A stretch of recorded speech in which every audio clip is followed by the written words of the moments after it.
പ്രിയപ്പെട്ടവരെ, ഇവിടെയുള്ള ബിസിനസ്സുകാർ, മറ്റ് സ്നേഹമുള്ള പ്രിയപ്പെട്ടവർ, ആട്ടോ തൊഴിലാളികൾ, അതേപോലെ ഇവിടെ ചാരത്തും ദൂരത്തുമായി നിൽക്കുന്ന എല്ലാവർക്കുമായി ഞങ്ങൾ ദൈവത്തെ സ്തുതിക്കുന്നു. നിങ്ങളുടെ ശ്രദ്ധയെ അല്പസമയം ഞങ്ങൾ ക്ഷണിക്കുകയാണ്.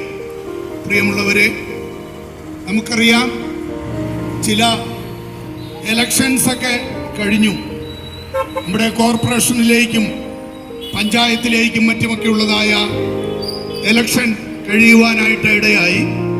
ഇനി അടുത്തത് ഒരു നിയമസഭാ എലക്ഷന് വേണ്ടിയിട്ട് നമ്മളെല്ലാവരും ആഗ്രഹിക്കുകയും വളരെ താല്പര്യത്തോടെയൊക്കെ ആയിരിക്കുകയും ചെയ്യുകയാണ്. നമുക്കറിയാം, നമ്മുടെ തിരുവനന്തപുരം കോർപ്പറേഷൻ്റെ ഭരണം മറ്റ് ചില പ്രിയപ്പെട്ടവരിലേക്ക് ഇപ്പോൾ കൈമാറ്റം ചെയ്യപ്പെട്ടിട്ടുണ്ട്. അങ്ങനെ നമ്മുടെ ഭരണകർത്താക്കൾ മാറി മാറി വരികയും കാലാകാലങ്ങളിൽ നമ്മൾ തിരഞ്ഞെടുക്കുന്ന പ്രിയപ്പെട്ടവർ നമുക്ക് വേണ്ടി ഭരണം നടത്തുകയും ഒക്കെ ചെയ്യുന്ന ഒരു ജനാധിപത്യ കാര്യത്തിൽ നമ്മൾ വിശ്വസിക്കുന്നവരാണ്. ഈ കവലയിൽ വ്യത്യസ്തങ്ങളായ പല രാഷ്ട്രീയക്കാരുടെ പ്രസംഗങ്ങൾ നിങ്ങൾ ഇതിനോടകം ശ്രവിച്ചിട്ടുണ്ട്.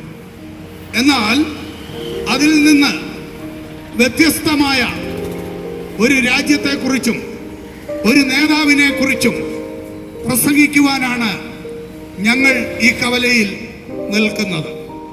അത് മറ്റാരുമല്ല, ലോകത്തിൻ്റെ നിത്യരക്ഷകനായ, ഇനി രാജാതിരാജാവായി ഭരണം നടത്തുവാൻ കടന്നു വരുന്ന കർത്താവിനെ കുറിച്ച്, യേശു മെശിഹയെ കുറിച്ച് അല്പസമയം ഈ കവലയിൽ നിന്നുകൊണ്ട് പ്രസംഗിക്കുന്നതിൽ ഞങ്ങൾക്ക് അഭിമാനമുണ്ട്.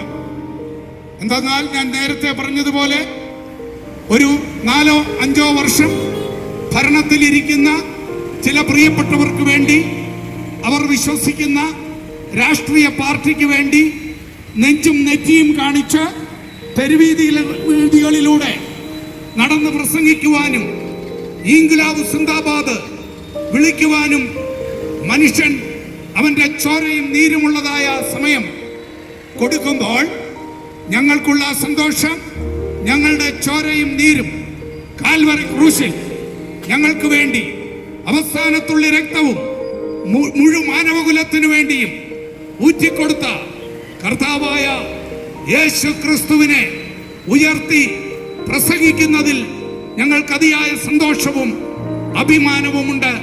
അതുകൊണ്ടാണ് ഞങ്ങൾ ഈ വഴിയോരത്തിൽ കുടുംബ സമേതം ഇപ്രകാരം നിൽക്കുന്നത്.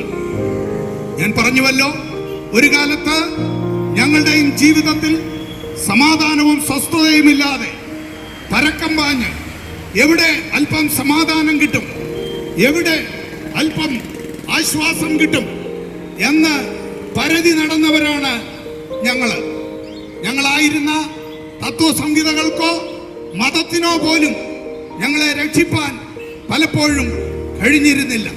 എന്നാൽ മനുഷ്യനെ രക്ഷിപ്പാൻ കഴിയുന്നത് അവന്റെ സൃഷ്ടാവായ സർവശക്തനായ ദൈവത്തിന് മാത്രമേ കഴിയുകയുള്ളൂ എന്ന് പിന്നീട് ഞങ്ങൾക്ക് തിരിച്ചറിയുവാൻ ഇടയായി തീർന്നു. ഇവിടെ നാം ഇപ്രകാരം നിൽക്കുമ്പോൾ നമ്മുടെ ലോകം സമാധാനം നഷ്ടപ്പെട്ട്, ആശ്വാസം നഷ്ടപ്പെട്ട്, പ്രത്യാശ നഷ്ടപ്പെട്ട് പാപത്തിന്റെ അഴുക്ക് ചാലിലൂടെ നീന്തി ഉലയുന്ന ഒരു കാലഘട്ടമാണ് നമുക്ക് കാണുവാൻ കഴിയുന്നത്. കുടുംബങ്ങളിൽ സമാധാനമില്ല, രാഷ്ട്രങ്ങളിലില്ല, രാജ്യങ്ങളിലില്ല. ഇങ്ങനെ മനുഷ്യൻ പരസ്പരം പോർ വിളിച്ചുകൊണ്ട് വലിയ യുദ്ധഭീതികളിലൂടെ ലോക രാജ്യങ്ങൾ തന്നെ മുൻപോട്ട് കുതിച്ചുകൊണ്ടിരിക്കുകയാണ്. നമുക്കറിയാമല്ലോ, കഴിഞ്ഞ 2-ൽ പരം വർഷങ്ങളായിട്ട് ഇസ്രായേലും പാലസ്തീനും തമ്മിൽ പൊരിഞ്ഞ യുദ്ധമുണ്ടായി. 10,60,000-ൽ പരം ആളുകൾ അവിടെ മരണപ്പെടുവാനിടയായി. 10,18,000-ൽ പരം കുഞ്ഞുങ്ങളാണ് അവിടെ കൊല ചെയ്യപ്പെടുവാനായിട്ട് ഇടയായി തീർന്നത്. വീണ്ടും ഇപ്പോൾ ഇസ്രായേൽ ഇറാനെ ആക്രമിക്കുന്നു. അമേരിക്കയ്ക്ക് അതിന്റെ ഒത്താശയുണ്ട്. ഇതൊക്കെ നമ്മൾ കാണുകയാണ്. ഇങ്ങനെ യുദ്ധങ്ങളെ കൊണ്ട് ബീഭത്സമായ ഒരു ലോകത്തിൽ നമുക്കറിയാം, ഇറാനും അതേപോലെ ഇസ്രായേലും അവരൊക്കെ അവരുടെ കയ്യിലിരിക്കുന്ന മിസൈലുകൾ ഒരു രാജ്യത്തിരുന്നു കൊണ്ട് ഏതാനും മിനിറ്റുകൾക്കകം കൊണ്ട് മറ്റൊരു രാജ്യത്തെ കത്തിച്ചാമ്പലാക്കി കളയുവാനുള്ള മിസൈലുകൾ കൊണ്ടാണ് അവർ കളിച്ചുകൊണ്ടിരിക്കുന്നത്. അവർ മാത്രമല്ല, ലോകരാജ്യങ്ങൾ മുഴുവൻ. അതുകൊണ്ടാണ് അമേരിക്ക അല്ലെങ്കിൽ അമേരിക്കൻ പ്രസിഡന്റ് ട്രംപ് ഇറാനോട് യുദ്ധ ഉപകരണങ്ങൾ ഉണ്ടാക്കരുത്, അങ്ങനെ ഉണ്ടാക്കിയാൽ അതിന്റെ തിക്തഫലങ്ങൾ നേരിടേണ്ടി വരുമെന്ന് ചില ആഴ്ചകൾക്ക് മുമ്പ് വിളിച്ചു പറയുകയും ഇപ്പോൾ അങ്ങനെ അവിടെയും യുദ്ധം പൊട്ടിപ്പുറപ്പെട്ടുകൊണ്ടിരിക്കുന്നതാണ് നമ്മൾ കണ്ടുകൊണ്ടിരിക്കുന്നത്. യുദ്ധം ഒന്നിനും പരിഹാരമല്ല. യുദ്ധം കൊണ്ട് സമാധാനം ഉണ്ടാക്കുവാൻ കഴിയത്തില്ല, സ്വസ്ഥത ഉണ്ടാക്കുവാൻ കഴിയത്തില്ല. കുടിൽ തൊട്ട് കൊട്ടാരം വരെ മനുഷ്യന്റെ സമാധാനം നഷ്ടപ്പെട്ടുകൊണ്ട് മനുഷ്യൻ പരക്കം പായുന്ന കാഴ്ച. മക്കളെ കൊണ്ട് സമാധാനം നഷ്ടപ്പെട്ട മാതാപിതാക്കൾ. കഴിഞ്ഞ ദിവസം നിങ്ങൾ ശ്രദ്ധിച്ചു കാണുമല്ലോ, ഒരു വീട്ടിൽ 3 കുഞ്ഞുങ്ങൾ, 16 വയസ്സ്, 14 വയസ്സ്, 12 വയസ്സുള്ള 3 പെൺകുഞ്ഞുങ്ങൾ. അവർക്ക് മൊബൈലിൽ അല്ലെങ്കിൽ കൊറിയൻ രീതിയിലുള്ള പാട്ടുകൾ കേൾക്കുവാനും ആ രീതിയിൽ ആസ്വദിക്കുവാനും കഴിയാതെ വന്നപ്പോൾ അവരുടെ മാതാപിതാക്കൾ വിലക്കിയപ്പോൾ ആ 3 കുഞ്ഞുങ്ങൾ ചെയ്തതായ കാര്യം, ഒരു ബഹുനില കെട്ടിടത്തിന്റെ മേളിൽ കയറി നിന്ന് ഈ 16, 14, 12 വയസ്സുള്ള കുഞ്ഞുങ്ങൾ താഴേക്ക് ചാടി ചത്തു. അവർ പറഞ്ഞു, ഞങ്ങൾക്ക് ഇങ്ങനെ ജീവിക്കാൻ പറ്റത്തില്ല, ഞങ്ങൾക്ക് ഇങ്ങനെ സമാധാനം നഷ്ടപ്പെട്ട് ജീവിക്കാൻ പറ്റത്തില്ല. എന്താണ്? അവർക്ക് മൊബൈലിൽ കൊറിയൻ രീതിയിൽ അവർക്ക് പാട്ടുകളും ഉല്ലാസങ്ങളുമായി ജീവിച്ച് മുൻപോട്ട് പോകണം. അതിനല്പം വിലക്ക് വന്നപ്പോൾ ഈ കുഞ്ഞുങ്ങൾ ചാടി മരിക്കുവാനായിട്ടിടയായി തീർന്നു. ഇതിന്റെയൊക്കെ പിന്നിൽ പ്രവർത്തിക്കുന്ന ചേതോവികാരം എന്താണ്? അല്ലെങ്കിൽ ഇതൊക്കെ എങ്ങനെ ചെയ്യുവാൻ കഴിയുന്നു? പിശാച്, ദുഷ്ടനായ പിശാച് മനുഷ്യനെ തകർത്തുകൊണ്ടിരിക്കുകയാണ്, ജീവിതങ്ങളെ തകർത്തുകൊണ്ടിരിക്കുകയാണ്, കുഞ്ഞുങ്ങളെ തകർത്തുകൊണ്ടിരിക്കുകയാണ്. നമുക്കറിയാം, വളരെ ഓമനിച്ച് കയ്യോ കാലോ കണ്ണോ വളരുന്നത് എന്ന് നോക്കി കുഞ്ഞുങ്ങളെ താലോലിച്ച് വളർത്തി വലയൂട്ടി ഒക്കെ അവരെ സ്കൂളുകളിലും കോളേജുകളിലും അയക്കുന്നു. അവരവിടെ പോയി കഴിഞ്ഞാൽ പിന്നത്തെ അവരുടെ സ്ഥിതി എന്തെന്ന് ഇന്ന് നമുക്ക് ഊഹിക്കാൻ പോലും വയ്യാത്ത വിധത്തിൽ അവർ കൈവിട്ടു പോവുകയാണ്. വിവാഹ ജീവിതവും മറ്റും ഇന്ന് അപരിഷ്കൃതമാണ്. ഒരു കാലഘട്ടം കഴിയുമ്പോൾ കുഞ്ഞുങ്ങൾ അവര് ഒരു അല്പ ബാല്യപ്രായത്തിൽ തന്നെ ലിവിംഗ് ടുഗദർ എന്ന രീതിയിൽ അവർ സ്കൂളുകളിലും കോളേജുകളിലും പഠിക്കുമ്പോൾ അവരുടെ ജീവിതം ആരംഭിക്കുകയാണ്. അല്പം കഴിയുമ്പോൾ ഒന്നൊന്നിനെ വിട്ട് മറ്റൊന്നിനെ പിടിക്കുന്നു. ഈ രീതിയിൽ നമുക്കറിയാം, സകലവിധമാകുന്ന മൊറാലിറ്റി നഷ്ടപ്പെട്ട ഒരു ലോകത്തിന്റെ ആ ലോക ജീവിതത്തിലാണ് ഇന്ന് നമ്മുടെ കുഞ്ഞുങ്ങൾ വളരുന്നത് എന്നുള്ളത് ചിന്തിച്ചാൽ നമുക്ക് മനസ്സിലാക്കുവാനായിട്ട് കഴിയും. ഇങ്ങനെ എല്ലാ ബന്ധങ്ങളും കൈവിട്ടു പോയിക്കൊണ്ടിരിക്കുന്ന അനുഭവങ്ങള്. കഴിഞ്ഞ ദിവസം ഞാൻ വാട്സാപ്പില് ഒരു കാഴ്ച കാണുവാനായിട്ട് ഇടയായി തീർന്നു. ഒരു യൗവനക്കാരി അവളുടെ മാതാവിനെ വെട്ടിമുറിച്ച് ഫ്രിഡ്ജിനകത്ത് വെച്ചു 3 മാസം അവിടെ ഇരുന്നു. അതിന് കാരണം എന്തെന്ന് ചോദിച്ചാൽ, അവളുടെ മാതാവ് ഒരു എയ്ഡ്സ് രോഗിയായിരുന്നു, വിദേശത്താണ്. ഈ എയ്ഡ്സ് രോഗം അവളിലേക്കും പിടിപ്പെടുവാനായിട്ടിടയായി തീർന്നു. അതിന്റെ വൈരാഗ്യത്തിൽ അവളുടെ മാതാവിനെ കഷണമായിട്ട് വെട്ടി നുറുക്കി ഫ്രിഡ്ജിനകത്ത് 3 മാസത്തോളം ആ ശവശരീരം വെച്ചേക്കുവാനായിട്ട് ഇടയായി തീർന്നു. മാതാവിന്റെ വഴിവിട്ടതായ ജീവിതം അത് തലമുറയിലേക്കും ആ രോഗവും പാപവും കൊടുക്കുവാനായിട്ട് ഇടയായി തീർന്നു. ഇങ്ങനെ പറഞ്ഞു പോയാൽ ഏതെല്ലാം അനുഭവങ്ങളാണ് നമുക്ക് കാണുവാനായിട്ട് കഴിയുന്നത്. ഭാര്യയും ഭർത്താവും തമ്മിൽ നിമിഷ നേരം കൊണ്ട് അവരുടെ ജീവിതം അസ്തമിപ്പിക്കുന്നു, ബന്ധങ്ങൾ അസ്തമിപ്പിക്കുന്നു. ഒരു നിമിഷം കുഞ്ഞുങ്ങളെ വിട്ടുകളഞ്ഞിട്ട് മറ്റൊരുവന്റെ കൂടെ പോകുവാൻ, ജീവിക്കുവാൻ പല മാതാക്കളും തയ്യാറാകുന്നു. ഈ ലോകം എങ്ങോട്ട് പോകുന്നു എന്ന് അല്പനിമിഷം നാം ചിന്തിച്ചാൽ നിശ്ചയമായിട്ടും ഇതൊരു വല്ലാത്ത കാലഘട്ടമാണ്. ഈ യുഗം ഒരു വല്ലാത്ത കാലഘട്ടത്തിലൂടെ മുൻപോട്ട് പോകുന്നു എന്ന് ഞാൻ പറയാതെ ഈ ദേശനിവാസികൾക്ക് അറിയാം. എന്നാൽ ഇതിനെല്ലാം കാരണം എന്താണ് എന്ന് നാം ചിന്തിക്കാറുണ്ടോ? ഇതിന്റെ കാരണം എന്താ എന്ന് ചോദിച്ചു കഴിഞ്ഞാൽ, മനുഷ്യൻ അവന്റെ സൃഷ്ടാവായ ദൈവത്തിങ്കൽ നിന്ന്, ഈശ്വരനിൽ നിന്ന് അവൻ വഴിവിട്ടു മാറിക്കൊണ്ടിരിക്കുന്നു. പാപത്തിന്റെ വഴികളിലേക്ക് അവൻ ഓടിക്കൊണ്ടിരിക്കുന്നു. പാപം ചെയ്യാതെ മനുഷ്യന് ഒരു നിമിഷം പോലും ജീവിക്കാൻ കഴിയാത്തതായ അനുഭവത്തിലേക്ക് അവൻ മാറിക്കൊണ്ടിരിക്കുന്നു. ഇതാണ് ഇന്ന് ഈ ലോകത്തിന്റെ നാശത്തിന് കാരണം. ഓർക്കുക, പാപം ചെയ്യുന്ന ദേഹി മരിക്കും എന്ന് വിശുദ്ധ ബൈബിൾ പറയുന്നു. പാപം ചെയ്യുന്ന ദേഹി അവൻ പിശാചിന്റെ മകനെന്ന് ദൈവത്തിന്റെ വചനം പഠിപ്പിക്കുന്നു. പ്രിയമുള്ളവരെ, പാപ വഴികൾ ഉപേക്ഷിക്കണം, പാപത്തിന്റെ വഴികൾ ഉപേക്ഷിക്കണം. അതാണ് ഞങ്ങൾക്ക് നിങ്ങളോട് വിളിച്ചറിയിക്കുവാനുള്ള ഒരു രക്ഷയുടെ ദൂത്. മനുഷ്യനെ രക്ഷിക്കേണ്ടതിന് വേണ്ടിയാണ് കർത്താവായ യേശു ക്രിസ്തു ഈ ലോകത്തിലേക്ക് കടന്നു വരുവാനായിട്ട് ഇടയായി തീർന്നത്. താൻ ഒരിക്കലും ഒരു മതത്തിന്റെ സ്ഥാപകനല്ല, ഒരു മതം സ്ഥാപിച്ചിട്ടില്ല എന്നുള്ളത് നാം ഓർത്തിരിക്കേണ്ടത് ആവശ്യമാണ്. ലോകത്ത് പല മഹാന്മാർ ഈ ലോകത്തിൽ ജീവിച്ചിട്ടുണ്ട്. അവരവരുടെ കാലഘട്ടത്തിൽ അവരുടേതായ ചില നല്ല ആദർശങ്ങൾ അവർ ലോകത്തിന് കൈമാറിപ്പോയിട്ടുണ്ട്. അങ്ങനെയുള്ള മഹാന്മാരിൽ ഒരുവനല്ല കർത്താവായ യേശു ക്രിസ്തു എന്ന് ആദ്യം നാം മനസ്സിലാക്കുക. സാക്ഷാൽ ദൈവമായിരുന്നവൻ, പിതാവിന്റെ വലത്ത് ഭാഗത്തിരുന്നവൻ, തൃത്വത്തിലിരുന്നവൻ, പിതാവ്, പുത്രൻ, പരിശുദ്ധാത്മാവ് എന്ന ത്രിയേക ദൈവത്തിൽ ആയിരുന്ന കർത്താവായ യേശു ക്രിസ്തുവിനെ പിതാവായ ദൈവം ഈ താണലോകത്തിലേക്ക് മാനവകുലത്തിന്റെ പാപത്തിന് പരിഹാരമായിട്ട് ക്രൂശിൽ യാഗമാകേണ്ടതിനു വേണ്ടി ഇന്നേക്ക് ഏതാണ്ട് 2000-ൽ പരം വർഷങ്ങൾക്ക് മുൻപ് ഈ താണലോകത്തിലേക്ക് കന്യകയിൽ ജഡമെടുപ്പിച്ച് അവതരിപ്പിച്ചു. അതാണ് കർത്താവായ യേശു ക്രിസ്തുവിന്റെ കന്യകാജനനം എന്നത് ഇന്ന് ലോകം മുഴുവനും അംഗീകരിക്കുന്ന ഒരു യാഥാർത്ഥ്യമാണ്. അവിടുന്ന് കന്യകയിൽ ജഡമെടുത്തു. 33.5 തിരുവയസ്സ് വരെ ഈ നാടെങ്ങും നന്മ ചെയ്തു. അത്ഭുതങ്ങളിൽ കൂടെയും അടയാളങ്ങളിൽ കൂടെയും അനേക രോഗികളെ അവിടുന്ന് സൗഖ്യമാക്കി. അനേക പാപികളെ അവിടുന്ന് അവരുടെ പാപത്തിൽ നിന്ന് വിടുവിപ്പാനിടയായി തീർന്നു. ഒരിക്കൽ ഒരു ശമരിയ സ്ത്രീ തന്റെ അടുക്കലേക്ക് കടന്നു വന്നു.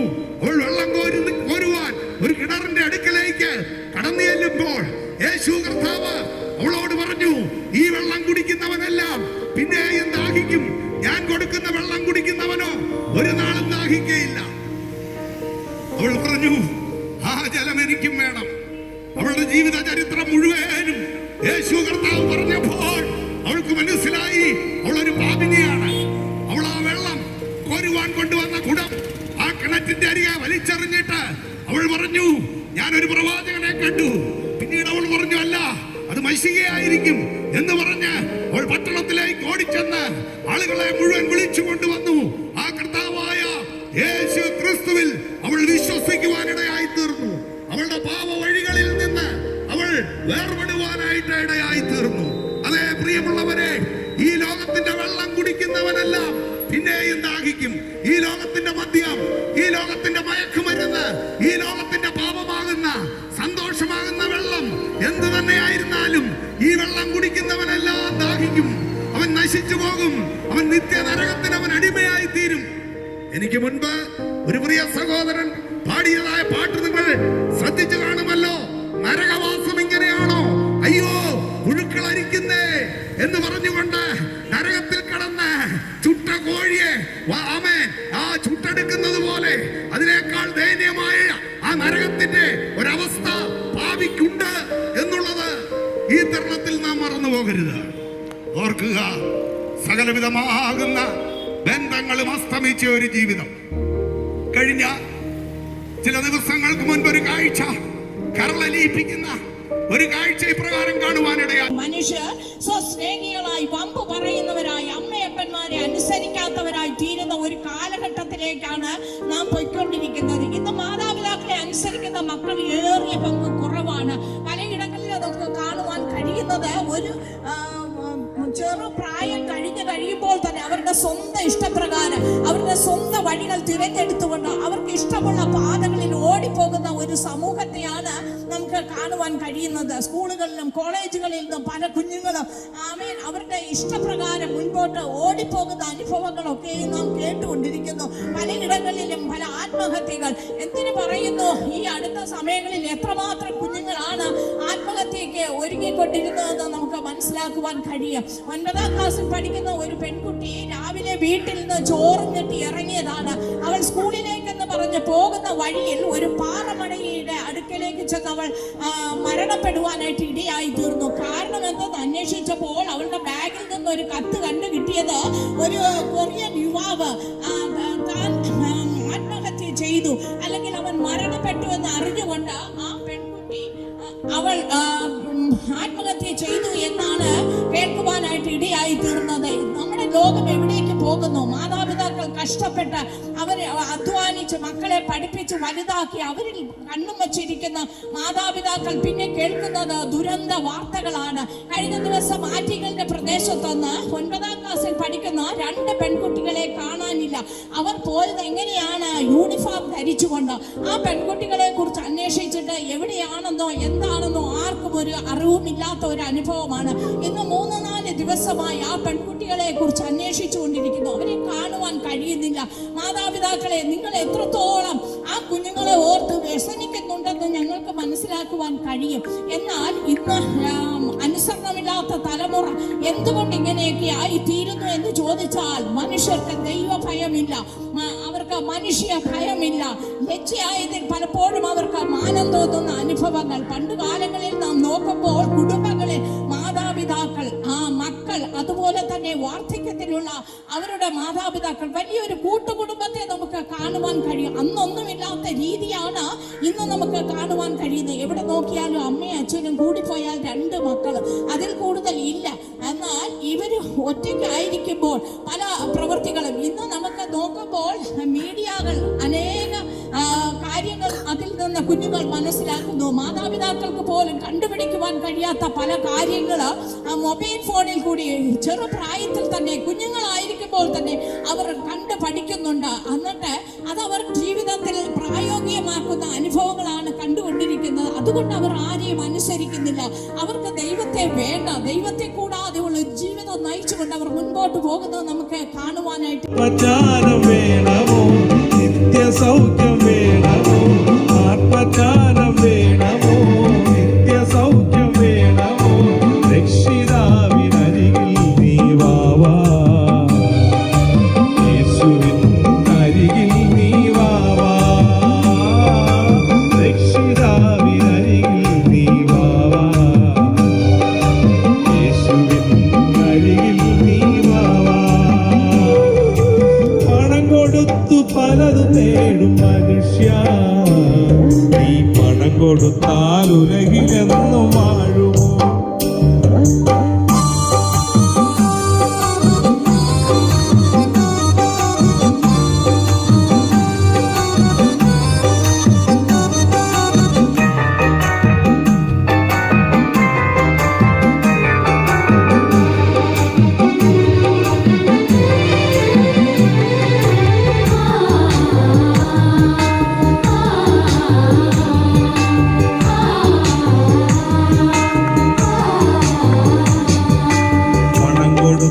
കുടിവെള്ളം വാങ്ങാം, ആ പണം കൊടുത്താൽ ആത്മദാഹം തീരുമോ? പണം കൊടുത്താൽ വിഗ്രഹങ്ങൾ വാങ്ങാം, ആ പണം കൊടുത്താൽ ദൈവശക്തി ലഭിക്കുമോ? ജീവജലം വേണമോ, ദൈവശക്തി വേണമോ? ജീവജലം വേണമോ, ദൈവശക്തി വേണമോ? രക്ഷിതാവിനരികിൽ നീ വാവാ, യേശു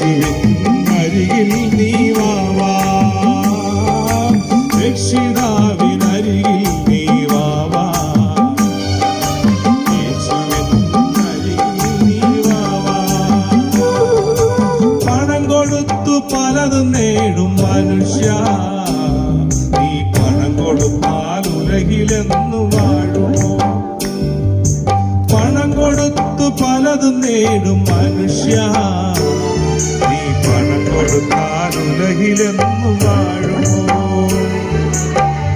ജീവിതമാകും പെരുവഴിയിൽ, ജീവിതമാകും പെരുവഴിയിൽ പുലയ പുലരി ഓടിയേടും യാത്രക്കാരോ, ഓർക്കുക നീ ലോകസുഖം വ്യർത്ഥമല്ലോ, മായയല്ലോ സർവം മായയല്ലോ.